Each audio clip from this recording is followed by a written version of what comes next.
ரொம்பவே ரிஸ்க் என்ன தெரியுமா, அங்கே ஒரு உடஞ்ச பாலம் ஒன்று இருக்கு. அந்த பாலத்தில் எப்படி நடந்து போகிறேன்னு தெரியல. ஏன்னா இங்கே இருங்க, இவன் நடந்த அந்த பாலம் என்னத்துக்கு ஆகும்.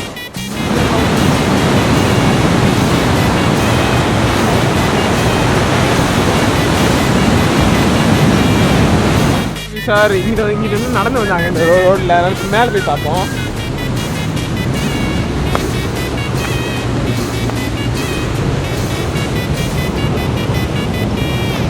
நாய் இருக்கு, அதனால இந்த பிளானை கேன்சல் பண்ணி திரும்பி கீழே இறங்கலாம்.